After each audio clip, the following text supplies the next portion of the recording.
நாளுக்குரியதான இந்த செய்தியினுடைய தலைப்பு திறந்த வாசலுக்கான ஜெபம். திறந்த வாசலை கர்த்தர் நமக்கு முன்பாக வைத்திருக்கிறார். ஹல்லேலூயா, ஸ்தோத்திரம். வெளிப்படுத்தின விசேஷம் 4ஆம் அதிகாரம் 1ஆம் வசனம். வெளிப்படுத்தின விசேஷம் 4ஆம் அதிகாரம்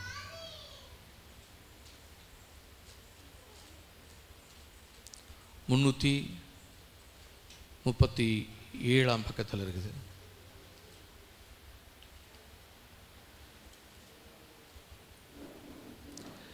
எல்லாரும் சேர்ந்து வாசிக்கலாம். இவைகளுக்கு பின்பு இதோ பரலோகத்தில் திறக்கப்பட்டிருந்த ஒரு வாசலை கண்டேன். முன்னே எக்கால சத்தம் போல் என்னோடு பேச நான் கேட்டிருந்த சத்தமானது, இங்கே ஏறி வா, இவைகளுக்கு பின்பு சம்பவிக்க வேண்டியவைகளை உனக்கு காண்பிப்பேன் என்று விளம்பினது. பரலோகத்திலிருந்து ஒரு சத்தம் உண்டாகி, அந்த சத்தம் என்ன சொல்லுது? இங்கே ஏறி வா, இவைகளுக்கு பின்பு சம்பவிக்க வேண்டிய காரியங்களை உனக்கு காண்பிப்பேன். இதற்கு பின்பு என்ன நடக்கும்? நம்ம போகிற இடம், இல்லை வேலை செய்கிற இடம், எதிர்காலம், சந்ததி, இவைகளை குறித்து ஒரு கேள்விக்குறியோடு வந்திருக்கலாம். கர்த்தர் இந்த நாளில் அதற்குரிய பதிலை நமக்கு கொடுக்க போகிறார். ஹல்லேலூயா, ஸ்தோத்திரம். இந்த வாசல்கள் என்பது உலக பிரகாரமான வாசல்கள் உண்டு, ஆவி மண்டலத்திலும் அநேக வாசல்கள் உண்டு. நம்ம பார்க்கிற உலக பிரகாரமான வீடுகளிலே வாசல்கள் உண்டு. அந்த வாசல்களை நாம் அநேகமாக திறந்து வைக்கிற நேரங்களும் உண்டு, மூடி வைக்கிற நேரங்களும் உண்டு. இரவு நேரங்களில் வாசல்களை மூடுவோம், காலை பொழுதிலே வாசலை திறப்போம், இல்லை வெளியில் ஏதாவது போகணுன்னா வாசலை திறப்போம், வெளியிலிருந்து உள்ள வருகிறவர்களுக்காக வாசலை திறப்போம். அதை போலவே நம்முடைய எதிராளிகளும் அந்த வாசலுக்குள்ளாக நுழையும்படியாக நம்முடைய வாசல்களிலே எதிராக நிற்கிறவர்களாக இருக்கிறார்கள். 1 கொரிந்தியரின் புஸ்தகம், 1 கொரிந்தியர் நிருபம்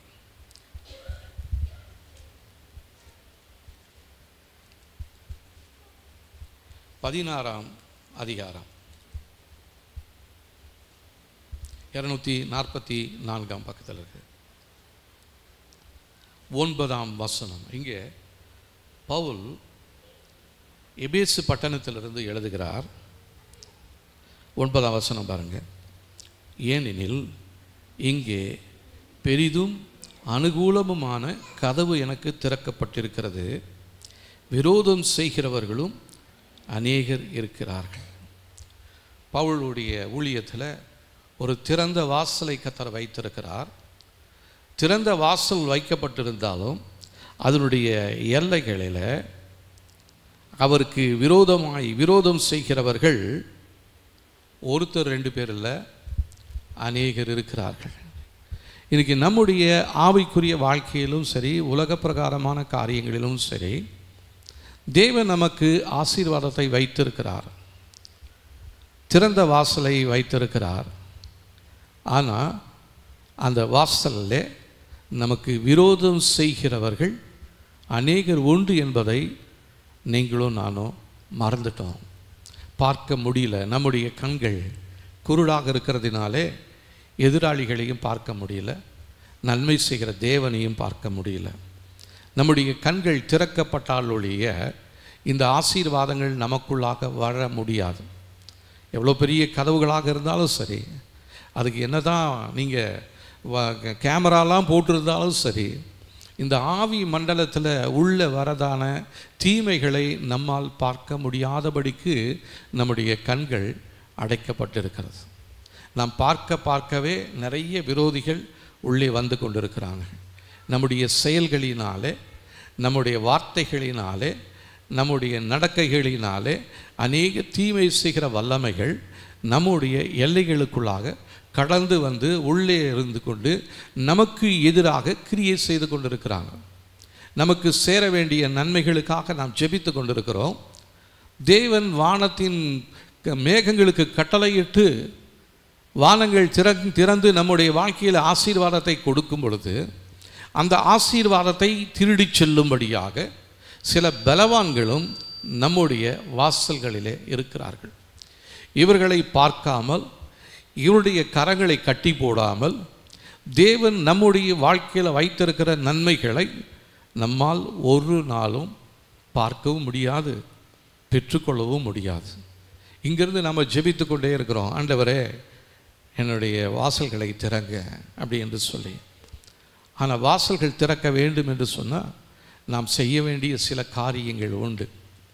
நம்முடைய வாழ்க்கையில் மறைந்திருக்கிற தீமையான காரியங்கள், நம்முடைய அஸ்திபாரத்திலே மறைந்திருக்கிற தீமையான காரியங்கள், இது தலைமுறை வழியாக நம்முடைய அஸ்திபாரத்திற்குள்ளாக மறைந்திருந்து கொண்டு கிரியை செய்கிறது.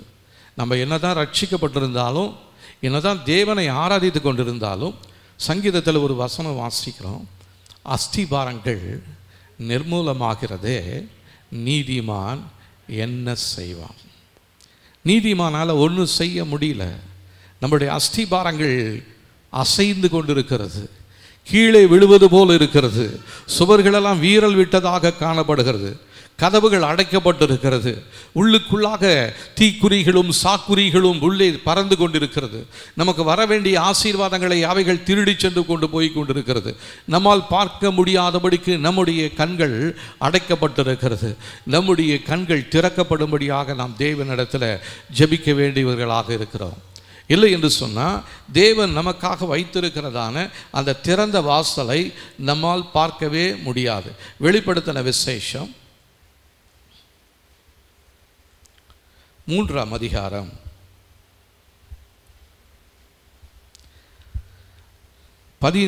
7ஆம் வசனமும் 8ஆம் வசனத்தையும் வாசிக்கலாம். வெளிப்படுத்தின விசேஷம் 3ஆம் அதிகாரம் 7ஆம் வசனமும் 8ஆம் வசனத்தையும் நம்ம வாசிக்க போகிறோம். 336வது பக்கத்தில் இருக்கிறது. பிலதெல்பியா சபையின் தூதனுக்கு எழுத வேண்டியது என்னவெனில், பரிசுத்தம் உள்ளவரும் சத்தியம் உள்ளவரும் தாவீதின் திறவுகோலை உடையவரும் ஒருவரும் பூட்டக்கூடாதபடி திறக்கிறவரும் ஒருவரும் திறக்கக்கூடாதபடிக்கு பூட்டுகிறவருமாயிருக்கிறவர் சொல்லுகிறதாவது, உன் கிரியைகளை அறிந்திருக்கிறேன். உனக்கு கொஞ்சம் பலன் இருந்தும் நீ என் நாமத்தை மறுதலியாமல் என் வசனத்தை கை கொண்டபடியினால் இதோ திறந்த வாசலை உனக்கு முன்பாக வைத்திருக்கிறேன், அதை ஒருவனும் பூட்ட மாட்டான். திறந்த வாசலை கர்த்தர் நமக்கு முன்பாக வைத்திருக்கிறார். ஆனால் நம்முடைய கதவுகள் பூட்டப்பட்டிருப்பது போல ஆவி மண்டலத்தில் நம்முடைய கதவுகள் பூட்டப்பட்டிருக்கிறது. காரணம், நாம் அநேக நேரங்களில் அவரை மறுதலித்திருக்கிறோம். பேதுருவை போல மறுதலித்திருக்கிறோம். அவருடைய வசனங்களை கை கொள்ளாமல் போயிட்டோம். கொஞ்சம் பலன் இருந்தும் இந்த பிலதெல்பியா சபையில் கொஞ்சம் பலன் இருந்தும் தேவனை மறுதலியாமல் அவருடைய வசனத்தை கை கொண்டபடியினாலே அந்த பிலதெல்பியா சபைக்கு அவர் சொல்கிறாரு, திறந்த வாசலை உனக்கு முன்பாக வைத்திருக்கிறேன். இப்போ ஆண்டவர் நம்மளை பார்த்து சொல்லணும்னா, நம்முடைய வாழ்க்கையில் இருக்கிற பலன் போதும், இருக்கிற பணம் போதும், இருக்கிற ஆசீர்வாதம் போதும், மனரம்மியமாக இருக்க தேவ சமூகத்தில் கற்றுக்கொள்ள வேண்டும். நிறைய பேர் தங்களுடைய பணத்தை இன்னும் அதிகப்படுத்தும்படியாக அவங்க அதை இன்க்ரீஸ் பண்ணணும்னு சொல்லி முயற்சி செய்து கொண்டு இருக்கிறாங்க. போன வாரத்தில் எனக்கு ஆவியானவர் ஒரு காரியத்தை உணர்த்தினார். அதாவது இதை சபைக்கு சொல்ல வேண்டும் என்று சொல்லி, நம்மில் அநேகர் பணத்தைக்காக நம்ம என்ன பண்ணிட்டு இருக்கோம்னா, பண ஆசை இல்லை, ஆனால் சேமிக்க வேண்டும் என்று சொல்லி நாம் நிறைய காரியங்களிலே நாம் முயற்சி செய்து கொண்டிருக்கிறோம். சேமிக்க வேண்டியது அவசியம்தான். ஆனால் தேவைக்கு மிஞ்சி நம்மளால் இதை பெரட்ட முடியும், என்னால் இதை வாங்க முடியும், எனக்கு இது இன்னும் வேணும், இன்னும் என் எல்லைகளில் இதை பண்ணணும் அதை பண்ணணும்னு சொல்லி தேவன் கொடுத்த எல்லையை தாண்டி முயற்சி செய்கிறவர்கள் நிச்சயமாகவே வெட்கப்பட்டு போவார்கள். அவளுக்கு முன்பாக திறந்த வாசல் போல இருக்கிறது, ஆனால் அந்த வாசல் சடுதியாக மூடப்பட போகிறது. அதுக்கப்புறம் நம்ம போய் என்ன பண்ணுவோம், நாங்கள் போய் இப்படி சீட்டு போட்டோம், எங்கள் சீட்டில் இப்படி இதாகிடுச்சு, ஏமாற்றிட்டா போயிட்டாங்க, அதை பண்ணி. இப்போ நிறையா பாருங்கள், உலகத்தில் நிறைய செய்திகள் அவ்விதமாக தான் வந்து கொண்டு இருக்கிறது. கடைசியாக அரசாங்கத்தில் போய் அவங்க முறையிடுவாங்க. அரசாங்கத்தில் என்ன பண்ண முடியும்? நீங்கள் தான் எங்களுக்கு எப்படியாச்சும் பிடிச்சி கொடுக்கணும்னு. இவங்க போடும்பொழுது எதுவுமே கேட்கல இல்லைங்களா? அப்போது எதுவுமே சொல்கிறதில்ல. ஆனால் ஆவியானவர் சபைக்கு சொல்லுகிறதான ஒரு காரியம், நீங்கள் எங்கே போய் இன்வெஸ்ட் பண்ணாலும் அதுக்குள்ளே உங்களுடைய எண்ணம் எப்படிப்பட்டதாக இருக்கிறது. என்னுடைய ஆசீர்வாதத்தை இன்னும் பெருக செய்யணும், வீடு இன்னும் ஒரு வீடு எக்ஸ்ட்ரா மேலே கட்டணும், அல்ல இதை பண்ணணும் அதை பண்ணணும்னு கொஞ்சம் அதிகப்படியான ஒரு ஆசையோடு நாம் செய்வோமானால் அதில் நிச்சயமாகவே அதில் ஒரு நஷ்டம் வந்துடும், கஷ்டம் வந்துடும். இது போன வாரமே ஆவியானவர் எனக்கு சொன்னதான இந்த வார்த்தைகள், அதை நான் மறுபடியுமாக உங்களுக்கு இந்த வாரத்தில் நான் உங்களுக்கு சொல்லி எச்சரிக்கிறேன். ஆகவே இவ்விதமான முயற்சிகளிலே நாம் ஈடுபட வேண்டாம். மற்றவங்க, நம்முடைய குடும்பத்தார், நமக்கு உறவுகள், ஊரார் எல்லாரும் செய்யலாம், எல்லாரும் செய்கிறாங்க. ஆனால் நமக்கும் அவங்களுக்கும் ஒரு நாள் ஒத்து போகாது. அவங்களுக்கும் நமக்கு ஒரு வித்தியாசம் இருக்க வேண்டும். ஹல்லேலூயா. கர்த்தர் எகிப்தியருக்கும் இஸ்ரவேல் ஜனங்களுக்கும் ஒரு பெரிய வித்தியாசத்தை ஏற்படுத்தினார். அவங்க இருந்ததான எகிப்து முழுவதும் இருளாக இருந்தது, ஆனால் இஸ்ரவேல் ஜனங்கள் இருந்ததான இடத்துல வெளிச்சம் இருந்தது என்று சொல்லி தேவனுடைய வார்த்தை சொல்லுகிறது. அப்போது நாம் தேவனோடு இருப்போமானால் கர்த்தர் நம்மோடு இருப்பார். நம்ம எதை குறித்துமே நம்ம முயற்சி செய்ய வேண்டாம். ஒருவேளை அதற்காக சில காரியங்கள், நீங்கள் இப்போது போன வாரத்தில் ஒரு சகோதரர் வந்து கேட்டார், அப்போ நாங்கள் எதையுமே சேர்க்கக்கூடாதா, நாங்கள் எதையுமே எங்கள் குடும்பத்துக்காக நாங்கள் வாங்கக்கூடாதா? வாங்கலாம், ஆனால் அதில் ஒரு லெவல் இருக்குது இல்லைங்களா? நம்முடைய உள்ளத்தை கர்த்தர் பார்க்கிறார். உள்ளத்தில் எப்படி இருக்குது, அதை வாங்கணும். அது வாங்கலைன்னா நம்மளால் இருக்க முடியாதா? அப்படின்னா வாங்கலாம். அதை சேர்க்க முடியலையா, நம்மளால் முடியாதா, இருக்க முடியாதா, சேர்க்கலாம். ஆனால் சேர்த்தாலும் சேர்க்கலைனாலும் கர்த்தர் நம்ம கூட இருந்துட்டா நமக்கு எந்த ஒரு குறைவுமே இருக்காது. இஸ்ரவேல் ஜனங்கள் வனாந்தரத்தில் வந்த பொழுது அவங்க மன்னாவை சேர்த்தாங்க. கொஞ்சமாக சேர்த்தவங்களுக்கு கொஞ்சமாக இல்லை, நிறையா சேர்த்தவங்களுக்கு நிறையாவும் இல்லை. அவங்களுக்கு போதுமான அளவுக்கு கர்த்தர் எல்லாவற்றையும் அளந்து கொடுத்ததான தேவன் நம்முடைய வாழ்க்கையிலுமே அளந்து நம்மை போஷிக்க அவர் போதுமானவராக இருக்கிறார். என்ன சொல்கிறேன் அப்படின்னா, ஒவ்வொரு நிமிடமும் நாம் கர்த்தருடைய கரத்தை மாத்திரம் நோக்கி பார்த்து கொண்டே இருக்க வேண்டும். அவருடைய முகத்தை மாத்திரம் நோக்கி பார்த்து கொண்டே இருக்க வேண்டும். அவருடைய வார்த்தைகளின்படி நாம் நடக்கும் பொழுது கர்த்தர் திறந்த வாசலை நமக்கு வைக்கிறார். ஹல்லேலூயா. நிறைய நேரத்தில் நம்ம தேவனுடைய சமூகத்தில் தேவனுடைய வார்த்தைகளை கேட்குறோம், கொஞ்ச நேரத்தில் அதை மறந்துடுறோம். எத்தனை பேர் இந்த பிரசங்கத்தை கேட்டுட்டு வீட்டில் போய் மறுபடியுமாக அந்த வசனத்தை எடுத்து வாசிக்கிறீங்க அப்படின்னு கேட்டால் கொஞ்சம் பேர் தான் இருப்பாங்க. நிறைய பேர் இங்கே கேட்டதோடு சரி அப்படியே மறந்து போயிடுறோம். பிசாசு நம்முடைய வாழ்க்கையில் விதைக்கப்பட்ட விதைகளை, தேவனுடைய வசனத்தை பொறுக்கி விடும்படியாக இரவும் பகலும் நம்ம மேலே சுற்றி கொண்டே இருக்கிறான். சத்ரு கர்த்தருடைய வீட்டின் மேலே கழுகு போல இருக்கிறான். எப்படா பறிச்சுக்கிட்டு போகலான்னு தான் பார்த்துட்டு இருக்கிறான். ஆனால் தேவன் நம்மளோடு இருப்பாரானால், தேவனுடைய வார்த்தை நமக்குள்ளாக இருக்குமானால், உலகம் முழுசும் பஞ்சம் இருந்தாலும் நம்முடைய வாழ்க்கையில் ஒரு தேவைகளுக்காக நாம் போய் யாருக்கிட்டையுமே போய் இறந்து நிற்க தேவன் விட மாட்டார். ஹல்லேலூயா. இது எத்தனை பேர் நம்புறீங்க? நன்றி சொல்லுகிறோம். ஆண்டவரே, நாங்கள் உங்களை தேடி வந்திருக்கிறோம், நீங்கள் எங்களுடைய தேவைகளை இம்மட்டுமாக சந்தித்து வரீங்க. நாங்கள் நிறைய நேரத்தில் உங்களுடைய வசனத்தை நாங்கள் கை கொள்ளாமல் உங்களை மறுதளித்திருக்கிறோம்.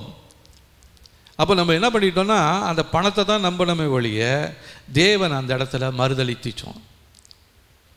சேர்க்கறதுக்காக நம்ம முயற்சி செஞ்சு கொண்டு இருக்கும் பொழுது தேவனுடைய நாமத்தை நம்ம என்ன பண்ணிடுறோம்?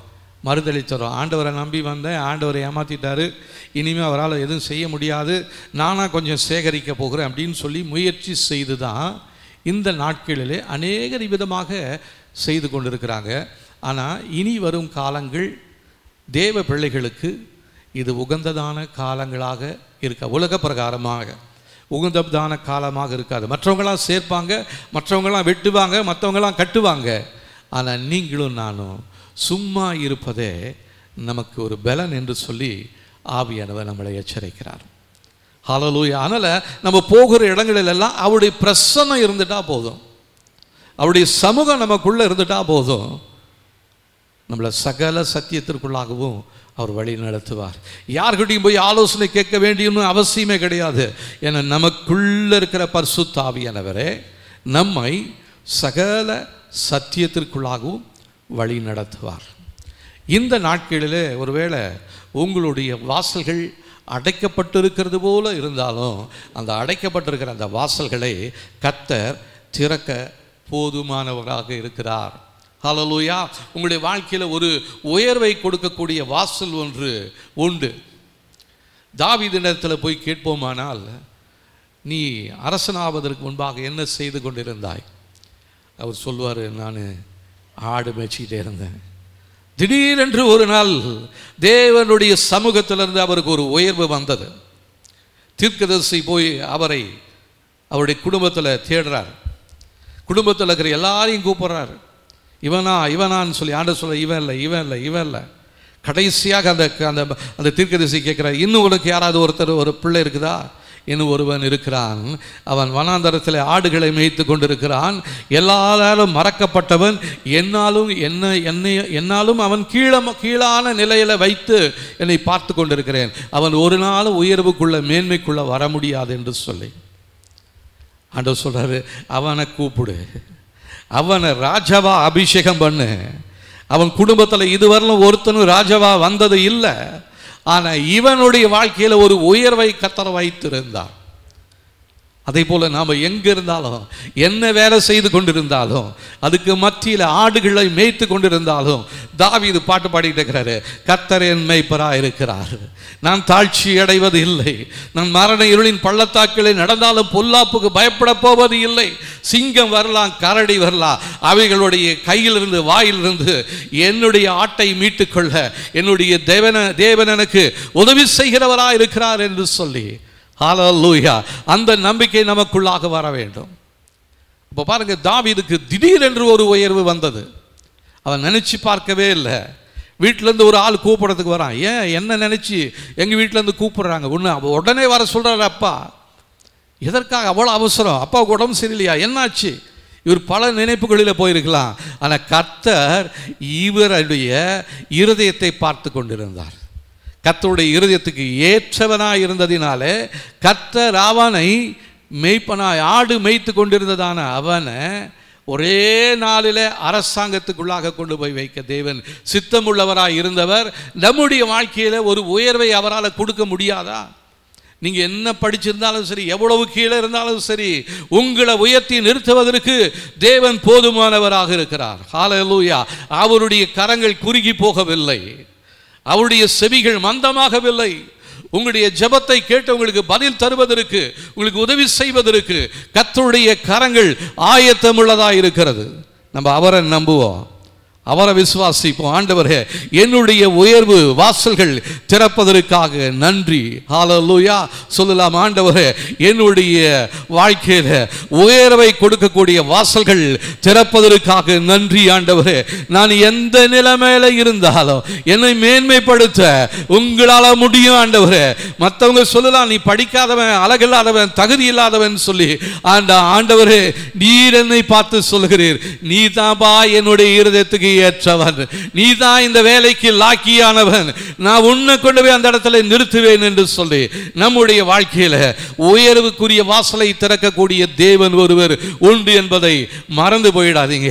ஹல்லேலூயா, நன்றி. ஆமாம், அடுத்ததா பார்த்தீங்கன்னா, அவர் திடீரென்று ஒரு திருப்புமுனையை, ஒரு பிரேக் த்ரூவை ஏற்படுத்தக்கூடியதான தேவன். பல வருடங்களாக நம்முடைய வாழ்க்கையில் நன்மைகள் தடைப்பட்டிருக்கலாம், நீங்கள் விரும்பினது கிடைக்காம போயிருக்கலாம், விரும்பினதற்கு எதிராக காரியங்கள் நடந்து கொண்டிருக்கலாம், உங்களுடைய பிள்ளைகளுடைய திருமண காரியங்கள் தடைப்பட்டு கொண்டிருக்கலாம். ஆனால் இங்கே பாருங்க, ஒரு மனிதனை குறித்து நாம் வாசிக்கிறோம். யோவான் எழுதின சுவிசேஷம் 5ஆம் அதிகாரம் 2ஆம் வசனத்திலிருந்து 9ஆம் வசனம் வரலும் நம்ம வாசிக்கலாம் பாருங்க. 130வது பக்கத்தில் இருக்குது. எபிரேய பாஷையில் பெதஸ்தா எனப்பட்ட ஒரு குளம் எருசலேமின் நாட்டு வாசலின் அருகே இருக்கிறது. அதற்கு 5 மண்டபங்கள் உண்டு. அவைகளிலே குருடர், சப்பானிகள், சூம்பின உறுப்புடையோர் முதலான வியாதிக்காரர் அநேக படுத்திருந்து தண்ணீர் எப்பொழுது கலங்கும் என்று காத்து கொண்டிருப்பார்கள். ஏனெனில் சில சமயங்களில் தேவ தூதன் ஒருவன் அந்த குளத்தில் இறங்கி தண்ணீரை கலக்குவான். தண்ணீர் கலங்கின பின்பு யார் முந்தி அதில் இறங்குவானோ அவன் எப்பேற்பட்ட வியாதியஸ்தனாக இருந்தாலும் சொஸ்தமாவான்.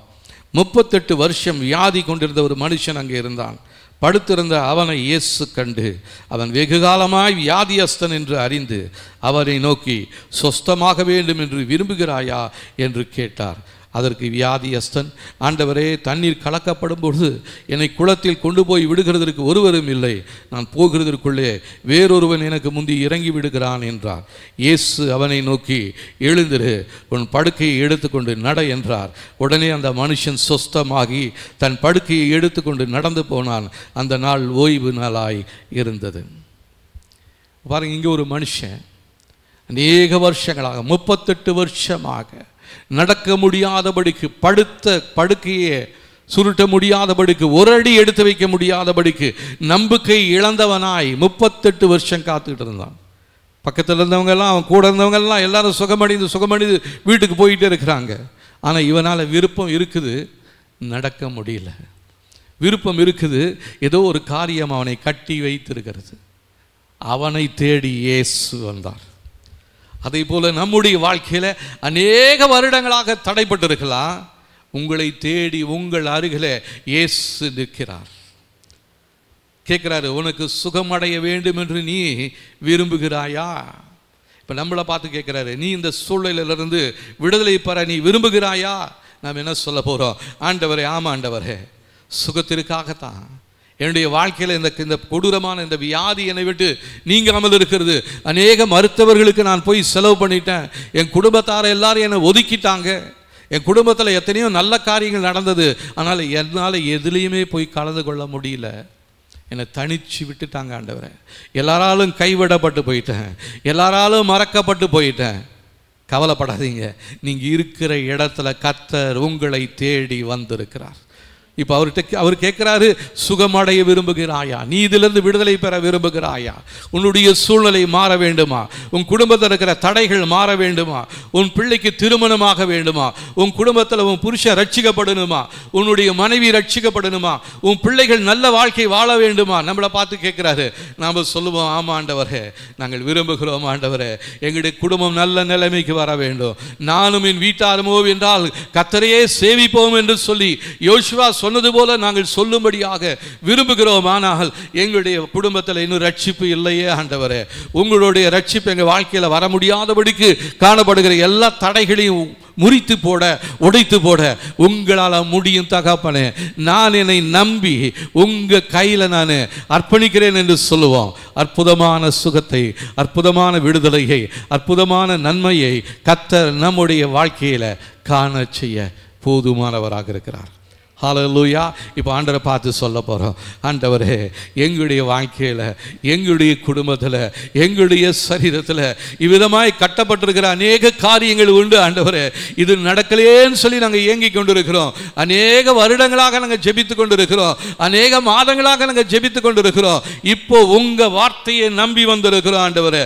திறந்த வாசலை எங்களுடைய வாழ்க்கையில் வைத்து ஒரு உயர்வை கொடுத்ததான தேவன் எங்களுக்கு விடுதலையை கொடுக்க நீங்கள் போதுமானவராக இருக்கிறீங்க. எங்க வாழ்க்கையில் என்ன தடையா இருந்தாலும் அந்த தடையெல்லாத்தையும் கர்த்தர் எங்களுக்கு காண்பித்து எங்களை மன்னித்து உங்க இரத்தத்தினால கழுவி எங்களுக்குள்ள, எங்களுடைய எல்லைகளுக்குள்ள நீங்க வந்து எங்களுக்கு ஒரு விடுதலையை தர நீங்க போதுமானவராக இருக்கிறீர் என்பதை நான் விசுவாசிக்கிறேன் ஆண்டவரே. நான் விசுவாசிக்கிறேன் ஆண்டவரே. அந்த அவிசுவாசம் நீங்க எனக்கு உதவி செய்யுங்க ஆண்டவரே. அவர்கிட்ட கேளுங்க, ஆண்டவரே, உங்களை விசுவாசிக்கக்கூடிய அந்த விசுவாச இருதயத்தை கர்த்தர் எனக்கு கொடுங்க ஆண்டவரே. எங்க குடும்பம் இந்த நிலை நிலைமையில் இருக்குது. இருந்து விடுதலை பெறுவதற்கு முடியாதபடிக்கு நாங்கள் கலங்கி கொண்டிருக்கிறோம். கர்த்தர் இந்த நாளில் நீங்க எங்களுக்கு கொடுக்க போகிற விடுதலைக்காக நன்றி. அதை இந்த நாளில் இயேசுவின் நாமத்தினாலே நாங்கள் பெற்றுக்கொள்கிறோம். எங்களை கட்டி வைத்திருந்த பொல்லாத சாத்தானே, இயேசுவின் நாமத்தினாலே இடைய எல்லைகளை விட்டு நீ வெளியே போ என்று சொல்லுகிறேன். பரிசுத்த ஆவியானவர் நீர் எங்கள் மேல் வந்து எங்களுக்குள்ளாக இறங்கி வந்து எங்களை பலப்படுத்தி, எங்களை உற்சாகப்படுத்தி, எங்களை தைரியப்படுத்தி, எங்களை மேன்மைப்படுத்துகிறதற்காக உமக்கு நன்றி சொல்கிறோம் ஆண்டவரே. ஆமென். ஸ்தோத்திரம். பாருங்க, கர்த்தர் உயர்வை கொடுக்கிறார். தடைகளை எல்லாம் மாற்றி ஒரு அதிசயத்தை காண செய்ய போகிறார். திறந்த வாசலை அவர் வைத்திருக்கிறார், நமக்கு முன்பாக வைத்திருக்கிறார். ஆனால் நம்முடைய வாழ்க்கையில் காணப்படுகிறதான அந்த சில குறைவுகள், அவரை மறுதளித்திருக்கிறோம். நிறைய நேரத்தில் அவருடைய வசனங்களை நம்ம கை கொள்ளவே இல்லை. நிறைய பேருக்கு வசனமே தெரிய மாட்டேனுது. வசனங்கள் தெரியணும். இசைக்கணும் சொல்லுவாங்க, நிறைய பேர் அநேக வசனங்களை போட்டு படிச்சிருப்பாங்களாம், ஒன்று கூட அவங்க மனசில் நிற்காதான். ஒரு சிலருக்கு ஒரு சில வசனங்கள் தான் தெரியுமா, அதை பிடிச்சிக்கிட்டே பரலோகம் போயிடுவாங்களாம். அப்போது அதே போல தான் நம்ம வசனத்தை பிடிச்சி கொள்வோம். மனுஷனுடைய வார்த்தையை நம்ப வேண்டாம். உதவி செய்வேன்னு சொல்லுவாங்க, உதவி செய்ய மாட்டாங்க. நான் பார்த்துக்கிறேன்னு சொல்லுவாங்க, பார்த்துட்டும் பார்க்காதவங்களாட்டம் போயிடுவாங்க. நான் இருக்கிற போனுக்கு என்ன கவலை அப்படின்வாங்க. நம்ம அதை நம்பிக்கிட்டு இருப்போம். ஆனால் அவங்களுக்குள்ள ஒரு கவலை வந்தவுடனே நம்ம கவலையை அவங்க மறந்துட்டு அவங்க கவலையிலேயே அவங்க தெரிவாங்க.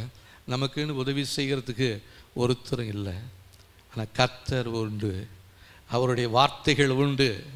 அவருடைய வல்லமையில் அவர் உண்மையுள்ளவரா, வார்த்தையில் உண்மையுள்ளவரா, சிறந்தவரா இருக்கிறாரு.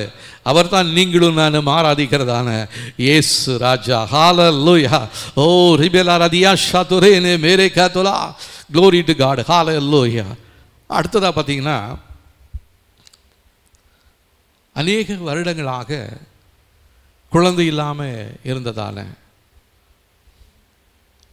ஒரு பெண்ணை பார்க்கிறோம், லேயாள்.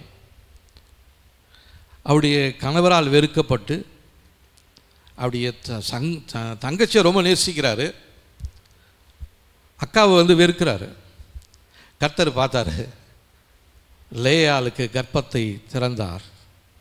ராகேலுடைய கர்ப்பத்தை கர்த்தர் அடைத்தார். அதுக்கப்புறம் அந்த ராகேலும் அழுகிறாங்க, யாக்கோபும் ஜெபிக்கிறாரு. கர்த்தர் அந்த ஜெபத்தை கேட்டு ராகேலையும் பிழைத்தாட்சியாக்கி யோசேப்பை, பெஞ்சமினை பெற்றுக்கொள்ள கர்த்தர் உதவி செய்தார். ஆனால் இந்த ராகேல் தன்னுடைய தகப்பன் வீட்டிலிருந்து திருடி கொண்டு வந்ததான அந்த ஒரு விக்கிரகம், அவங்களுடைய தகப்பன் வீட்டில் விக்கிரக ஆராதனை, அங்கேருந்து திருடிக்கிட்டு வந்துட்டா. இவர் திருடிக்கிட்டு வந்ததும் இல்லாமல் அவனுடைய தகப்பன் தேடி வந்த பொழுது அதை தன்னுடைய இருக்கையில் வச்சுட்டு அது மேலே உட்காந்துக்கிட்டு அவகிட்ட ஒரு பொய்யான வார்த்தையை சொல்கிறா. அதனால தான் அந்த மகளுடைய வாழ்க்கையில் மறைந்திருந்ததான அந்த விக்கிரக ஆவி தடை செய்து கொண்டிருந்தது. அவளுக்கு ஒரு பையன் பிறந்தான். அப்போ என்ன சொல்கிறாவ, எனக்கு இன்னும் ஒரு குமாரனை தருவார் என்று சொல்லிட்டு யோசேப்பை வளர்க்கிறா. பென்யமீன் பிறக்கிறா, மரிச்சு போயிடுறா. ரொம்ப நாள் இல்லை, ஆனால் லேயாள் ரொம்ப நாள் இருந்தா, நிறைய பிள்ளைகளை பெற்றெடுத்தா. அப்போது நம்முடைய வாழ்க்கையில் தடைப்பட்டிருக்கிறதான கர்ப்பத்தின் கனியை கொடுப்பதற்கு ஆண்டவர் போதுமானவராக இருக்கிறார். ஹல்லேலூயா. இந்த ஆண்டில் அவர் அதை செய்வாருங்க. நம்முடைய கண்கள் பார்க்க போகிறது, நாம் சாட்சி சொல்ல போகிறோம். இந்த செய்தியை கேட்டுக்கொண்டிருக்கிற ஒவ்வொருடைய வாழ்க்கையிலுமே தடைப்பட்டிருக்கிறதான எல்லா நன்மைகளையும் கர்த்தர் நமக்கு கொடுக்க அவர் போதுமானவராக இருக்கிறார். இந்த நாளிலே அடைக்கப்பட்டிருக்கிறதான கர்ப்பத்தின் வாசலை கர்த்தர் திறப்பார். ஆசீர்வாதத்தின் வாசலை கர்த்தர் திறப்பார். திறக்கப்படும் பொழுது ஒரு உயர்வு ஏற்பட போகிறது, ஒரு திருப்பு முனை, ஒரு பிரேக் த்ரூ ஏற்பட போகிறது. வியாதி நீங்க போகிறது, நெடு நாட்களாக நீங்காமல் இருந்ததான வியாதி நீங்க போகிறது. அநேக வருடங்களாக போராடி கொண்டிருந்ததான வாழ்க்கையில் ஒரு சமாதானத்தை கர்த்தர் கொடுக்க போகிறார். ஒரு வாசலை தேவன் திறக்க போகிறார். ஆபிரகாம், யாக்கோபு, யோசேப்பினுடைய வாழ்க்கையில் தேவன் வாசலை திறந்தவர். நம்முடைய வாழ்க்கையில் அடைக்கப்பட்டிருக்கிற வாசல்களை கர்த்தர் திறப்பார். ஹல்லேலூயா. ஆபிரகாமுக்கு ரொம்ப நாள் குழந்தை இல்லாமல் இருந்துச்சு. கர்த்தர் ஒரு ஆசீர்வாதத்தை திறந்தார். அவனுடைய மகன் யாக்கோபு, அவனும் திருட்டளவாக எல்லாத்தையும் பெற்றுக்கொள்ளணும்னு சொல்லி ஒரு தந்திரமாக முயற்சி செய்தான். அந்த ஆசீர்வாதம்லாம் அவருக்கு நிலைக்கல. கடைசியாக அவர் சரண்டர் ஆகிட்டார். ஆண்டவரை, நீங்கள் என்ன ஆசீர்வதிக்கலைன்னா நான் உங்களை விட போவதில்லை ஆண்டவரேன்னு சொல்லி ஜெபம் பண்ணார். கர்த்தர் அந்த ஜெபத்தை கேட்டார். ஹல்லேலூயா. 12 ஜாதிகளை அவருடைய சந்ததியில் கர்த்தர் தோன்ற செய்தார். அவருடைய மகன் யோசேப்பு, அவர் சின்னதுலேருந்தே நிறைய தரிசனங்களை எல்லாம் பார்த்தார், கனவுகளை பார்த்தார். ஆனால் அந்த கனவெல்லாம் நிறைவேறாதபடிக்கு எல்லாம் எதிர்மாறாக நடந்து சொந்த சகோதரர்களாலே குழியிலே தூக்கி போடப்பட்டு அந்த குழியிலிருந்து எடுத்து அவனை அடிமையாக விற்கப்பட்ட இடத்துல அவன் செய்யாத தவறை செய்தான் என்று சொல்லி அவன் சிறையில் அடைக்கப்பட்ட பொழுதும் கர்த்தர் யோசேப்போடு கூட இருந்தார். ஹல்லேலூயா. கர்த்தர் அவனுடைய சிறையிருப்பை மாற்றினார். சடுதியில் அவனுக்கு ஒரு விடுதலையை கர்த்தரை கொடுத்தார்.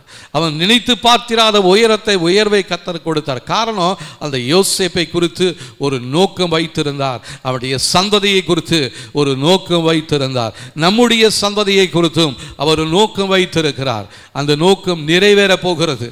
ஒருவேளை அடைக்கப்பட்டது போல, வாசல்கள் அடைக்கப்பட்டது போல, பூட்டப்பட்டது போல இருக்கலாம். ஒருவரும் உள்ளே நுழைய முடியாதபடிக்கு, வெளியே வர முடியாதபடிக்கு நாம முயற்சி செய்து சுவரெல்லாம் ஓட்டப்பட்டது போல நிறைய காரியங்களை நீங்க செய்திருக்கிறீங்க. அதெல்லாம் வீணான முயற்சி. கர்த்தருடைய கையில கொடுத்துருங்க. அவர் அதற்குரிய சாவியை வைத்திருக்கிறார். அவர் திறந்தார்னா அதை யாராலையும் பூட்ட முடியாது. அவர் ஒன்றை பூட்டினால் அது யாராலையும் திறக்க முடியாது. அப்படிப்பட்டதான அதிகாரம் உள்ளதான அந்த திறவுகோலை உடையவர் தான் இயேசு கிறிஸ்து. ஹல்லேலூயா. அவருடைய கையில் நம்முடைய பிரச்சனைகளை ஒப்பு கொடுத்துருவோம். ஆண்டவரே, எங்கள் வாசலை நீங்கள் திறக்க ஆண்டவரே, உங்களால் முடியும் ஆண்டவரே. எங்களுடைய குடும்பத்தில் இந்த ஆசீர்வாதம் ரொம்ப நாளாக இல்லை. என்னுடைய பதவி உயர்வுக்காக நான் காத்து கொண்டிருக்கிறேன். என்னுடைய படிப்பில் ஒரு உயர்வு இல்லாமல் இருக்கிறது. எல்லாமே தடைப்பட்டு இருக்கிறது ஆண்டவரே. ஆனால் இப்போ இந்த மத்தியான வேலையில் நான் உங்கள் வார்த்தையை நம்புகிறேன் ஆண்டவரே. உயர்வை கொடுக்க நீங்கள் போதுமானவராக இருக்கிறீங்க. தாவீது ஆடுகளை மேய்த்து கொண்டிருந்தவனை அவன் ராஜாவா மாற்றினீரே. என்னுடைய நிலைமை இந்த மத்தியான வேளையில எந்த நிலையில இருந்தாலும் என்னை மறுபடியும் உயர்த்தி நிறுத்துவதற்கு நீங்க போதுமானவராக இருக்கிறீங்க. அவரை நம்பி சொல்லுங்க. நம்முடைய வியாதிகள் எவ்வளவு கொடுமையா இருந்தாலும் சரி, டாக்டர்களால் கைவிடப்பட்டு போயிருக்கலாம், மருத்துவர்கள் ஒன்றும் முடியாது, இனிமேல் செய்ய முடியாது, வீட்டுக்கு எடுத்துட்டு போயிடுங்க, இன்னும் கொஞ்ச நாள் தான், விரும்பினதை கொடுங்கலாம் சொல்லலாம். கர்த்தர் சொல்றாரு, உனக்கு எதிராக தீட்டப்பட்ட திட்டங்களை எல்லாம் மாற்றி உனக்கு விரோதமாய் அடைக்கப்பட்டிருக்கிற கதவுகளை திறப்பதற்கு நான் போதுமானவராக இருக்கிறேன். ஹல்லேலூயா. இன்னொரு வசனத்தை வாசிக்கலாம் பாருங்க. வெளிப்படுத்துகிற விசேஷம்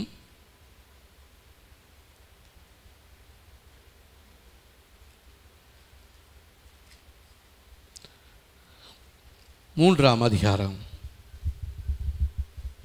20ஆம் வசனம். இப்போ இயேசு எங்கே நிற்கிறாருன்னா 3ஆம் அதிகாரம் 20ஆம் வசனம். இதோ வாசற்படியிலே நின்று தட்டுகிறேன். ஒருவனின் சத்தத்தை கேட்டு கதவை திறந்தால் அவனிடத்தில் நான் பிரவேசித்து அவனோடு போஜனம் பண்ணுவேன், அவனும் என்னோடு போஜனம் பண்ணுவான். நான் ஜெயங்கொண்டு என் பிதாவினுடைய சிங்காசனத்தில் அவரோடு கூட உட்கார்ந்தது போல ஜெயங்கொள்ளுகிறவன் எவனோ அவனும் என்னுடைய சிங்காசனத்தில் என்னோடு கூட உட்காரும்படி அருள் செய்வேன். இப்போ ஆண்டவர் நம்முடைய இருதயத்தின் வாசலில், ஒருவேளை நிறைய பேர் இன்னும் இயேசுக்கு இடம் கொடுக்காமல் இருக்கலாம், இயேசுவை நம்பாமல் இருக்கலாம்.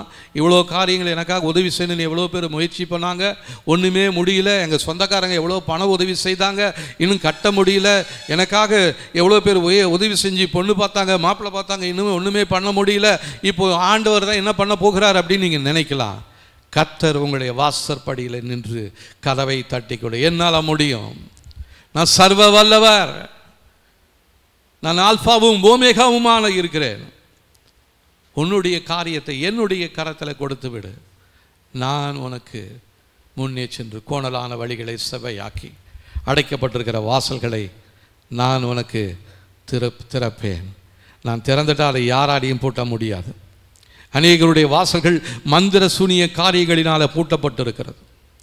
அது எந்த மந்திரமான எப்படிப்பட்ட சூனியமாக இருந்தாலும் சரி, கர்த்தர் அந்த மந்திர சூனிய கட்டுகளை உடைத்து உங்களுடைய வாழ்க்கையில் அடைக்கப்பட்டிருக்கிற வாசல்களை கர்த்தர் திறக்க போதுமானவராக இருக்கிறார். ஹல்லேலூயா. ஏன்னா இயேசு சொல்கிறாரு, அவர் நானே வழியும் சத்தியமும் ஜீவனுமாக இருக்கிறேன். நம்முடைய வாசல் வழி இயேசுவா மாறிட்டா அவருக்குள்ள உள்ளும் புறமும் சென்று மேய்ச்சலை கண்டடைவோம். நம்முடைய மேய்ப்பர் நல்ல மேய்ப்பர்.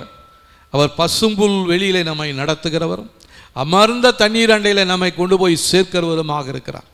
நம்முடைய தலையை எண்ணெயால் அபிஷேகம் செய்கிறவர், நம்முடைய பாத்திரம் நிரம்பி வெளியே செய்கிறவர். அவர் நம்முடைய தேவனாய் இருப்பாரானால் ஜீவனுள்ள நாட்களெல்லாம் நன்மையும் கிருபையும் நம்மை தொடர்ந்து வருகிறதாக இருக்கிறது. இந்த வாக்குத்தத்த வார்த்தைகளை இந்த நாளிலே நாம் உறுதியாக பிடித்துக் கொள்வோம். நீங்கள் எங்களுடைய தகப்பனாக இருக்கிறீங்க, நீர் என்னுடைய ஆசிரியராக இருக்கிறீங்க, நீர் என்னுடைய திருமணத்தை நடத்தி வைக்கிறவராக இருக்கிறீங்க, நீங்கள் என் திருமண காரியத்தை ஒழுங்கு செய்கிறவராக நீங்கள் இருக்கிறீங்க. உங்கள் கையில் நான் என்னை முழுவதுமான அர்ப்பணிச்சிடறேன் ஆண்டவரே. எங்கள் வாழ்க்கையில் நீங்கள் ஒரு அற்புதத்தை செய்ய போதுமானவராக இருக்கிறீங்க. ஹல்லேலூயா. அவரால் முடியாதுன்னு சொல்லி எதுவுமே இல்லைங்க. இயேசுவால் எல்லாம் முடியும். வாசலை இந்த நாளிலே பூட்டி அந்த வாசற்படியின் பூட்டை பூட்டி சாவியை திருடி வைத்திருக்கிற ஒருவன் உண்டு என்பதை நீங்கள் மறந்து போயிடாதீங்க. அவன் தான் பலவான். அவனை அடித்து ஜெபம் பண்ணணும். பலவானை அவன் கையில் இருக்கிறத பறித்து கொள்ளணும். இதற்கு வன்முறையான ஜெபம் தேவைப்படுகிறது. சும்மா சாதாரணமான ஜெபம் இதுக்கு தேவையில்லை. எதுவுமே அதை செய்ய முடியாது. அவன் கையில் இருக்கிறதால அந்த சாவியை பிடுங்கணும்னா நம்ம போராடி போராடி போராடி 1 வருஷம் இல்லை, 38 வருஷம், 50 வருஷம், முடிவில் நிச்சயமாக நமக்கு ஜெயத்தை கொடுக்கக்கூடிய தேவன். அந்த முடிவை மாத்திரம் நம்ம பார்த்துட்டே இருந்தோம்னா ஒரு நாள் முடிவே வராது. அது நீண்டு போய்கொண்டே தான் இருக்கும். கர்த்தருடைய கையில் அந்த நீங்கள் தான் ஆண்டவரே துவக்கமும் முடிவுமாக இருக்கிறீங்க. என் வாழ்க்கையில் நல்ல முடிவை கர்த்தர் கொடுக்க போகிறீங்க. ஒருவேளை இந்த முடிவு இன்னும் 10 வருஷம் கழித்து வரலாம். ஆனாலும் நான் காத்திருக்கிறேன் ஆண்டவரே. நான் உங்கள் மாத்திரம் எஜமானுடைய கைகளை நோக்கி இருக்கிற வேலைக்காரன் அவனுடைய கண்கள் எஜமானுடைய கைகளை நோக்கி இருக்கிறது போல, வேலைக்காரனுடைய கண்கள் எஜமாட்டிகளுடைய கைகளை நோக்கி இருக்கிறது போல எங்களுடைய கர்த்தர் நன்மை செய்யும் அளவும் அது எத்தனை வருஷம் ஆனாலும் சரி நாங்கள் உங்களை மாத்திரம் நாங்கள் நோக்கி பார்ப்போம் ஆண்டவரே. எங்களுக்கு விடுதலை கொடுக்க மேன்மைப்படுத்த உங்களால் மாத்திரம் முடியும். நீங்கள் எங்களுக்கு திறங்க ஆண்டவரே. அடைக்கப்பட்டிருக்கிற வாசலை திறங்க ஏசப்பா அப்படின்னு சொல்லி நம்ம ஜெபம் பண்ணுவோம். நிச்சயமாகவே அவர் திறக்க போகிறார். ஒருவேளை உடனே திறக்கலைனாலும், இந்த ஆண்டு திறக்கலைனாலும், என் ஜீவன் முடிவதற்குள்ளாக கர்த்தர் சொன்னதான நன்மையை நான் காணாதபடிக்கு நான் ஒரு நாளும் சாக போவதே கிடையாது. நிறைய பேருக்கு டாக்டர் டேட் ஃபிக்ஸ் பண்ணியிருப்பார். இனி இத்தனை மணி நேரம் தான், இனி இத்தனை நாள் தான், இனி இத்தனை மாதம்தான் என்று சொல்லி கர்த்தர் அதை எல்லாத்தையும் மாற்றக்கூடிய தேவன்.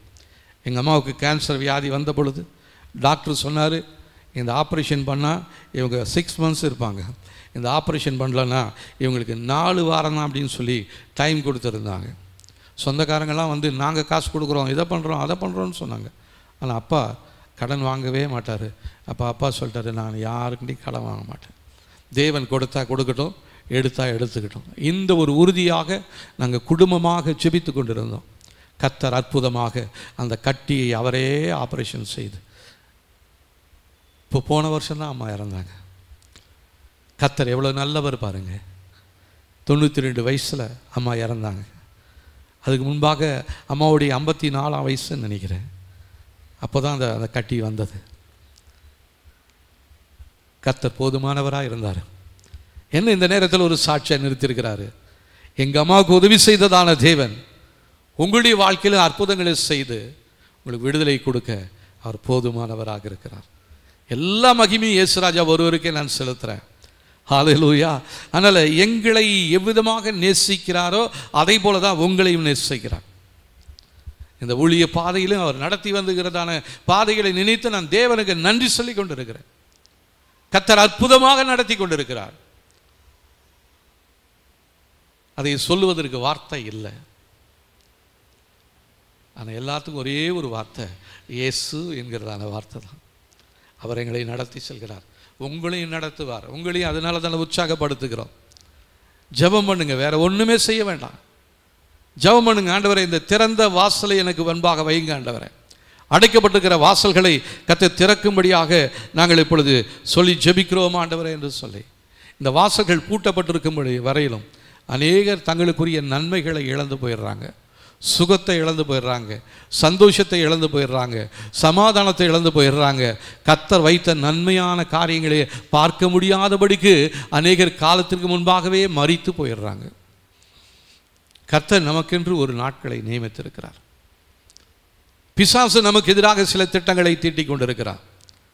நான் கடந்த முந்தின வாரம் கூட சொன்னேன், ஒரு ஊழியக்காரர் ஜெபம் பண்ணும் பொழுது அந்த மரண ஆவி வந்து சொல்லுது, அந்த மரண தேதியை குறித்து வச்சிருக்குது, மரணம் அடைய நேரத்தை குறித்து வச்சிருக்குது, மரணம் எப்படி நடக்கும் என்று சொல்லி அது ஒரு பிளான் பண்ணி வச்சிருக்குது.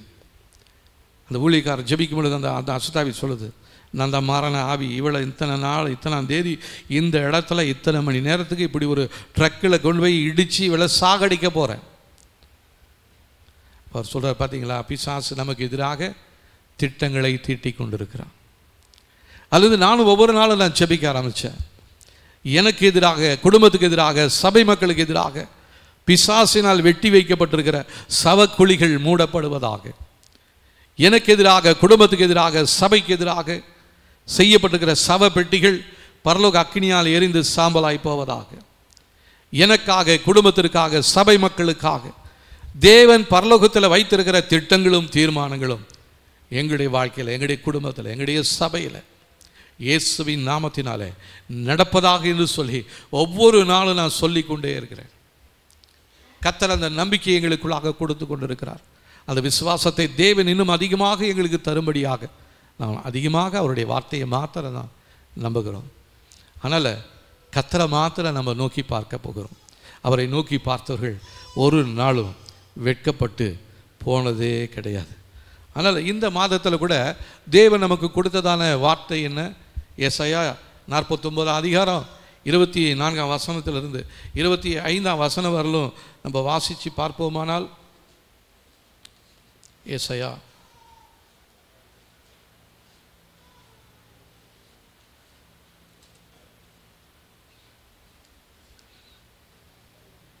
49ஆம் அதிகாரம் 24, 25 சேர்ந்து வாசிக்கலாம். 857ஆம் பக்கத்தில் இருக்குது.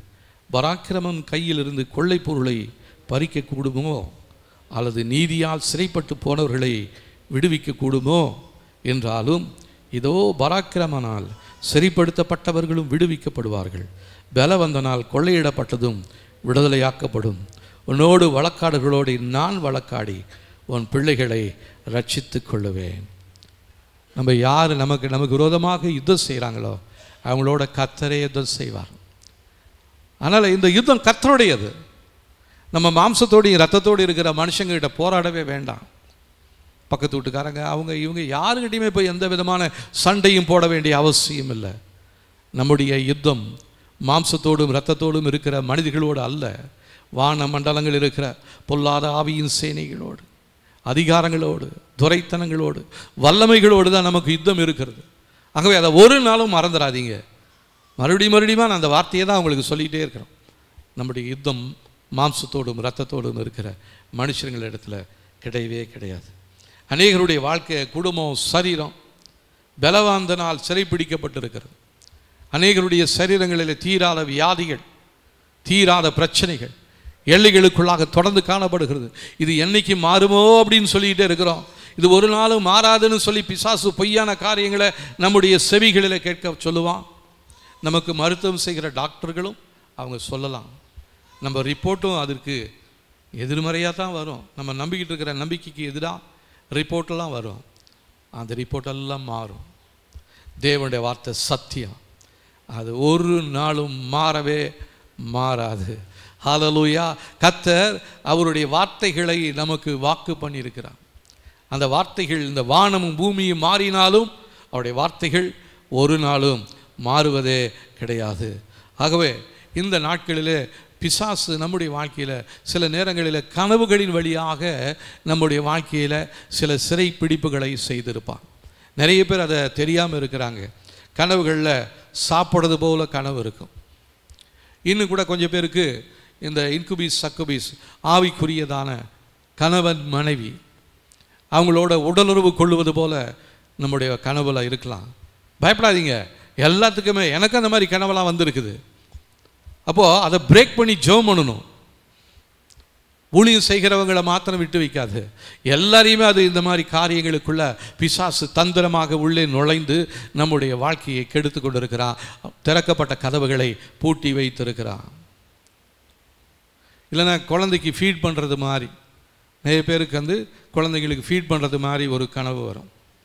பழைய வீட்டை பார்ப்பாங்க, பழைய பள்ளிக்கூடத்தை பார்ப்பாங்க, இல்லைன்னா ஏதோ பூமியில் ஏதோ கிடக்கிற மாதிரி இருக்கும், அதை எடுப்பாங்க. ஒரு பணமோ இல்லை ஒரு பொருளையோ கிடைக்கிற மாதிரி இருக்கும், அதை எடுக்கிற மாதிரி இருக்கும். இதெல்லாமே தீமையான காரியங்கள் நமக்குள்ளாக இருக்கிறது என்பதை உணர்த்துகிறது. நிறைய பேருக்கு பாம்பு கடிக்கிறது மாதிரி இருக்கும், பாம்பு துரத்துறது மாதிரி இருக்கும், கெட்ட மனிதர்கள் நம்மை பின்தொடர்ந்து வருவது போல இருக்கலாம். இப்படிப்பட்டதான கனவுகள் இருக்குமானால் நம்முடைய வாசல்கள் பூட்டப்பட்டிருக்கிறது என்று சொல்லி அர்த்தம். அது எல்லாத்தையும் பிரேக் பண்ண போகிறோம். ஆண்டவரே, எங்களுடைய வாழ்க்கையில் தீமையான கனவுகளின் மூலமாக பிசாசினாலே விதைக்கப்பட்டிருக்கிற தீமையான காரியங்கள் இயேசுவின் நாமத்தினால வேரோட பிடுங்கிறோம் என்று சொல்லுவோமா? ஹல்லேலூயா. ரபாலரதியா சந்தோரேனியா. ஆண்டவரே, எங்களுடைய வாழ்க்கையில் நாங்கள் பார்த்ததான எங்களுடைய கனவுகளில் எங்களுக்கு பிசாசினாலே விதைக்கப்பட்டிருக்கிற தீமையான காரியங்களை வேரோட பிடுங்கிறோம் ஆண்டவரே. ஹல்லேலூயா. இது புரியாமல் நிறைய நேரத்தில் நம்ம போராடி கொண்டு இருக்கிறோம்.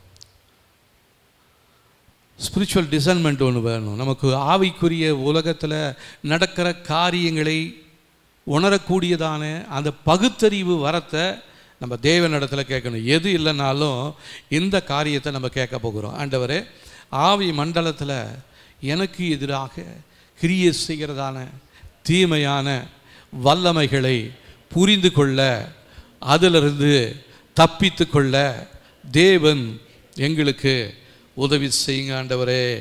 ஹல்லேலூயா. ஸ்தோத்திரம். இதற்காக எப்படி ஜெபிப்பது? எவ்வளோ ஜெபம் பண்ணிட்டோம், எப்படி ஜெபம் பண்ணுறது? ஆண்டவரே, பூட்டப்பட்டிருக்கிற அனைத்து கதவுகளும், தடை செய்யப்பட்டிருக்கிற அனைத்து நன்மைகளும் பெற்றுக்கொள்ள உதவும்படியாக உங்களுடைய கரத்திலிருந்து திறவுகோலை நான் பெற்றுக்கொள்கிறேன், திறவுகோலை பெற்றுக்கொள்கிறேன். ஜெபம் பரலோக ராஜ்யத்தை திறக்கும் திறவுகோல் என்று சொல்லி தேவனுடைய வார்த்தை சொல்லுகிறது.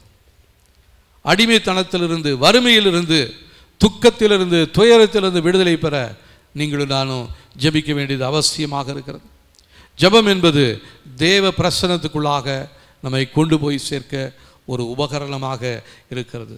ஜெபம் நம்மையும் தேவனும் மனிதர்களோடும் நல்ல தொடர்பை ஏற்படுத்துகிறதாக இருக்கிறது. அதனால் உலகத்தில், குடும்பத்தில் யாரோடையும் நம்ம சண்டையோ கசப்போ வெறுப்போ கோபமோ இல்லாமல் எல்லாரோடையும் நல்ல ஒரு தொடர்பில் இருக்க ஜெபம் நமக்கு மிகவும் அவசியம்.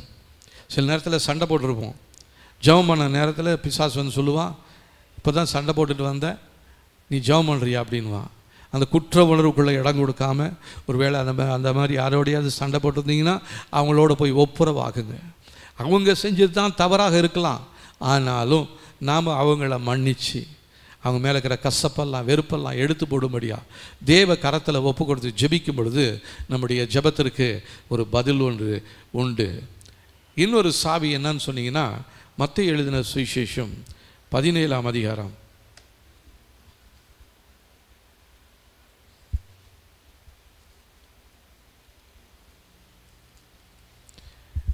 20ஆம் வசனம் பாருங்க. 26ஆம் பக்கத்தில் இருக்குது. அதற்கு இயேசு, உங்கள் அவிசுவாசத்தினாலே தான், கடுகு விதை அளவு விசுவாசம் உங்களுக்கு இருந்தால் நீங்கள் இந்த மலையை பார்த்து இவ்விடம் விட்டு அப்புறம் போ என்று சொல்ல அது அப்புறம் போ, உங்களால் கூடாத காரியம் ஒன்றும் இராது என்று மெய்யாகவே உங்களுக்கு சொல்லுகிறேன். இது சொன்னது யார்? இயேசு கிறிஸ்து சொன்னார். யாருக்காக சொன்னார்? நமக்காக சொல்லியிருக்கிறாரு. அப்போது இந்த மலையை பார்த்து, இந்த வியாதியை பார்த்து, இந்த பிரச்சனையை பார்த்து அப்புறம் போ என்று சொன்னால் அது அப்படியே நடக்கும் என்று சொல்லி தேவன் நமக்கு இந்த வேளையில் மற்றொரு சாவியை நமக்கு உணர்த்துகிறார். அந்த சாவியை தேவனிடத்தில் பெற்றுக்கொள்வோம். ஆண்டவரே, விசுவாசம் என்னும் அந்த சாவியை நீங்கள் எனக்கு தாங்க ஆண்டவரே. இதை கொண்டு நம்முடைய திருமண வாழ்க்கையில் சந்தோஷத்தை பெற்றுக்கொள்ள முடியும், நம்முடைய சரீரத்தில் சுகத்தை பெற்றுக்கொள்ள முடியும், வெற்றியை பெற்றுக்கொள்ள முடியும். இந்த சாவிகளை கொண்டு அடைக்கப்பட்டிருக்கிறதான வாசல்களை நம்மால் திறக்க முடியும். ஹல்லேலூயா. அடைக்கப்பட்டிருக்கிற வாசல்களை திறக்கும்படியான ஜெபத்தை நம்ம இந்த வேளையில் செய்ய போகிறோம். எப்போது நமக்கு திறந்த வாசல் தேவைப்படுகிறது, கர்த்தரிடத்திலிருந்து ஆசீர்வாதம் நமக்குள்ளே வரணும், நமக்குள்ளே இருக்கிற தீமையான காரியங்கள் வெளியேறணும். ரெண்டும் நடக்கணும்னா நம்முடைய வாசல்கள் திறக்கப்பட்டிருக்க வேண்டும். தேவன் அதற்கு பாதுகாவலராய் அந்த வாசல் கதவுல இயேசு கிறிஸ்துவினுடைய ரத்தம் பூசப்பட்டிருக்க வேண்டும். வாசல்கள் திறந்திருக்கிறது, அதை பயன்படுத்தி சத்துரு உள்ளே நுழைய முயற்சி செய்வான். மரண தூதர்கள் உள்ளே வர முயற்சி செய்வார்கள், சங்கார தூதன் உள்ளே நுழைய முயற்சி செய்வான். ஆனால் இஸ்ரவேல் ஜனங்களுடைய வாசல்களில் பஸ்கா ஆட்டுக்குட்டியினுடைய ரத்தம் பூசப்பட்டிருந்ததுனால அதை பார்த்து தீமை செய்கிற அந்த ஆவிகள் விலகி போனது போல நம்முடைய வாசல்கள் திறக்கப்பட்டிருக்கணும். அதே நேரத்தில் அது மேலே இயேசுவின் ரத்தம் பூசப்பட்டிருக்க வேண்டும். அதை நினைவு கூறும்படி தான் நம்ம ஒவ்வொரு மாதமும் நம்ம திருவிருந்து ஆராதனையில் வந்து கலந்து கொள்கிறோம். அந்த திருவிருந்து ஆராதனையிலையும் நம்ம சரியாக ஒரு ஒப்புரவாகாமல், ஒழுங்கு செய்யாமல், கசப்போடியும் குற்ற உணர்வோடையும் வந்து எடுத்துக்கொண்டு இருக்குமானால் நம்முடைய வாழ்க்கையில் எந்த மாற்றமுமே வராது. அதனால் அந்த திருவிருந்து எடுக்கும் பொழுது நாம் சற்று யோசித்து பார்க்கணும். என் வாழ்க்கையில் நான் இந்த நாளில் எல்லாரோடையும் சமாதானமாக இருக்கிறேன்னா, யார் மேலேயாவது கோபம் எனக்கு இருக்குதா, யார் மேலேயாவது மன்னிக்க முடியாத காரியம் இருக்குதா, உடனே அறிக்கை செய்வோம், அதை விட்டு விடுவோம். கர்த்தர் நம்ம மேலே இரக்கம் பாராட்டுவார். ஹல்லேலூயா. நம்முடைய எதிராக நன்மைகளின் வாசல்கள் மூடப்பட்டிருக்கிறது. எதிரிகள் நம்ம மேலே வெற்றி பெரும்படியாக நமக்கு திறந்த வாசல் தேவைப்படுகிறது. எதிரிகள் நமக்கு தீமை செய்யும்படி செயல்படும் பொழுது நம்முடைய வாழ்க்கையில் திறந்த வாசல் அவசியமாக இருக்கிறது. உறவுக்காரர்கள், நண்பர்கள் மறந்து போன நேரத்தில் பரலோக வாசல்கள் நமக்கு திறக்கப்பட்டிருக்க வேண்டும். வேலை, மேன்மை, கான்ட்ராக்ட் தேவைப்படும் பொழுது திறக்கப்பட்டிருக்கிற வாசல்கள் நமக்கு தேவை. நம்பினவர்கள் எதிராக திரும்பும் பொழுது நமக்கு திறக்கப்பட்ட வாசல்கள் தேவைப்படுகிறது. திருமண வாழ்க்கையில் நிம்மதி இல்லாமல் பிரச்சனையோடு இருக்கிறீங்களா, அடைக்கப்பட்டிருக்கிற வாசல்கள் திறக்கப்படும்படியாக ஜெபிக்க தேவன் நமக்கு உதவி செய்வார். நீதிமன்ற வழக்குகள் இருக்கும் பொழுது நம்முடைய வாழ்க்கையில் திறந்த வாசல் அவசியமாக இருக்கிறது. நான் அந்த பார்த்த தரிசனத்தில் அநேகருடைய வீடுகள் வழக்கிலே இருக்கிறது, பூட்டப்பட்டு இருக்கிறது, சீல் வைக்கப்பட்டிருக்கிறது. அதை யாராலையும் உடைக்க முடியாது, அரசாங்க சீலை. ஆனால் பரலோக தேவனால் அந்த சீலை உடைக்க முடியும், அந்த சீலை மாற்ற முடியும். உங்களுக்கு விரோதமாக எழுதப்பட்டிருக்கிறதான அந்த நியாய தீர்ப்பை மாற்ற அவரால் முடியும். ஹல்லேலூயா. இந்த நம்பிக்கைக்குள்ள நம்ம தேவனோடு நம்ம இன்னும் நெருக்கமாக உறவுக்குள்ள நம்ம வருவோம். அதிகமாக அவருடைய வார்த்தைகளை தியானிப்போம். அவரை மறுதலிக்காதபடிக்கு கர்த்தர் நமக்கு உதவி செய்யும்படியாக நம்ம ஜெபிக்க வேண்டியவர்களாக இருக்கிறோம். பாவ காரியங்களுக்கும் அக்கிரம காரியங்களுக்கும் நீங்களும் நான் விலகி இருக்கும் பொழுது கர்த்தர் நம்முடைய வாழ்க்கையில் அற்புதங்களை செய்ய போதுமானவராக இருக்கிறார். ஹல்லேலூயா. நாம் யாவரும் எழுந்து நின்று இந்த வேளையில் இந்த திறந்த வாசல் நம்முடைய வாழ்க்கையில் அடைக்கப்படாதபடிக்கு, அடைக்கப்பட்டிருக்கிறதான வாசல்கள் திறக்கப்படும்படியாக நீங்களும் நானும் எழுந்து ஜெபம் பண்ணலாம். இயேசுவே, பரிசுத்தாவியானவரே, இயேசுவின் இரத்தத்தினால எங்களுடைய வாழ்க்கையை பரிசுத்தமாக்கி எங்களுடைய வாழ்க்கையில் காணப்படுகிற எல்லா பொருளாதார தடைகளும் இயேசுவின் நாமத்தினாலே நீங்கி போவதாக. கடந்த இரவில் கூட ஒரு சகோதரி ஃபோன் பண்ணாங்க. அவங்க சாட்சி சொன்னாங்க, எவ்வளோ நன்மைகளை இந்த ஜெபத்தில் பெற்றுக்கொண்டு இருக்கிறேன், ஆனால் பொருளாதாரத்தில் ஒரு தடை இருக்கிறது என்று சொல்லி அந்த பொருளாதார தடைகள் நீங்கும்படியாக, அடைக்கப்பட்டிருக்கிற கதவுகள் திறக்கப்படும்படியாக நம்ம சொல்லி ஜெபிக்கலாம். ஹல்லேலூயா. தேவனே, உம்முடைய அக்கினி எங்களுடைய வாழ்க்கையில் தொழிலிலே செயல்பட்டு எங்களுடைய ஆசீர்வாதத்திற்கு எதிராக செயல்படுகிற எல்லா விதமான தடைகளையும் எரித்து போடுவதாக. ஹல்லேலூயா.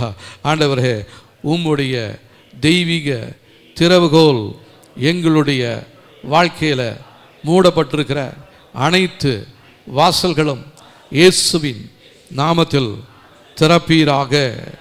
எங்களுடைய பொருளாதாரத்தை கட்டி வைத்திருக்கிற அனைத்து தடைகளும் இயேசுவின் நாமத்தில் அழிந்து போவதாக. எங்களுடைய வாழ்க்கையில் இருக்கிற எல்லா விதமான தீமையான நபர்களும் கால்களும் கைகளும் இயேசுவின் நாமத்தில் எங்களுடைய எல்லையை விட்டு வெளியேறுவதாக. எங்களுடைய எதிராளிகள் எங்களுடைய எல்லையை விட்டு இயேசுவின் நாமத்தில் அகன்று போவார்களாக. எங்களுடைய வாழ்க்கையில் செயல்பட்டு வருகிற அனைத்து தரித்திரத்தின் பலிபீடங்களும் இயேசுவின் நாமத்தில் அழிந்து போவதாக. எங்களுடைய வாழ்க்கையில் நன்மையை காண முடியாதபடிக்கு பூட்டப்பட்டிருக்கிற அனைத்து கதவுகளும் இயேசுவின் நாமத்தில் திறக்கப்படுவதாக. எங்களுடைய திருமண வாழ்க்கையில் பூட்டப்பட்டிருக்கிற அனைத்து கதவுகளும் திறக்கப்பட்டு சந்தோஷத்தை சமாதானத்தை நாங்கள் காணும்படி இயேசுவே உதவி செய்தருளும். எங்களுடைய வாழ்க்கையில் ஆசீர்வாத கதவுகள் திறக்கப்பட்டு தெய்வீக மனிதர்கள் எங்களுடைய வாழ்க்கையில் செயல்படுவார்களாக. எங்களுடைய வாழ்க்கையில் பூட்டப்பட்டிருக்கிற கதவுகள் திறக்கப்பட்டு நாங்கள் இதுவரையிலும் சுதந்திரித்திருந்த எல்லா விதமான தீமையான காரியங்களும் தடைகளும் இயேசுவின் நாமத்தில் எங்களை விட்டு வெளியேறுவதாக. எங்களுடைய வாழ்க்கையில் கதவுகள் திறக்கப்பட்டு பரிசுத்த ஆவியானவர் எங்களையும் எங்களுடைய குடும்பத்தையும் நிரப்புவீராக. எங்களுடைய வாழ்க்கையில் கதவுகள் திறக்கப்பட்டு இதுவரையிலும் நாங்கள் பார்த்து வந்த தீமையான காரியங்கள் எங்களை விட்டு வெளியேறுவதாக. பிதாவாகிய தேவனே, எங்களது திருமண உறவை வாழ்க்கையை உம்மிடத்தில் அர்ப்பணிக்கிறோம். எங்களுடைய திருமண வாழ்க்கையில் உடைந்து போன பகுதிகளை இயேசுவே நீர் சீர்படுத்துவீராக. பரிசுத்த ஆவியானவரே, நீர் எங்களுடைய ஆவிக்குரிய கண்களை திறந்து சரியான முடிவை எடுக்க உதவி செய்தருளும். பிதாவே, எங்களுடைய வாழ்க்கைக்குரிய சரியான நபரை துணையை தெரிந்தெடுக்க உதவி செய்வீராக. ஆமென். ஹல்லேலூயா. கர்த்தாவே, இந்த நேரத்தில் எங்களுக்கு எதிராக பூட்டப்பட்டிருக்கிற கதவுகள் திறக்கப்படுவதாக. இயேசுவின் நாமத்தினாலே அதனுடைய திறவுகோல் உம்மிடத்தில் இருப்பதற்காக நன்றி. ஆண்டவரே, பாதாளத்தின் வாசல்கள் அதை மேற்கொள்வதில்லை. ஆண்டவரே, நீங்கள் எங்கள் மேலே உங்களுடைய அழைப்பை ஊழியத்தை நிறைவேற்றுவதற்காக நன்றி. இந்த ஊழியத்தின் மூலமாய் தேவனுடைய நாமம் மாத்திரம் மகிமைப்படுவதாக. இதன் மூலமாய் வருகிற எல்லா மகிமையும் இயேசு ராஜா ஒருவருக்கே நாங்கள் செலுத்துகிறோம். இயேசுவின் நாமத்தில் ஜெபிக்கிறோம் நல்ல பிதாவே. ஆமென், ஆமென். நம்முடைய கர்த்தராகிய இயேசு கிறிஸ்துவின் கிருபையும் பிதாவாகிய தேவனுடைய அன்பும் ஆவியானவருடைய காவலும் ஐக்கியமும் இன்றும் என்றும் சதா காலங்களிலும் நம் அனைவரோடும் இருப்பதாக. ஆமென், ஆமென், ஆமென்.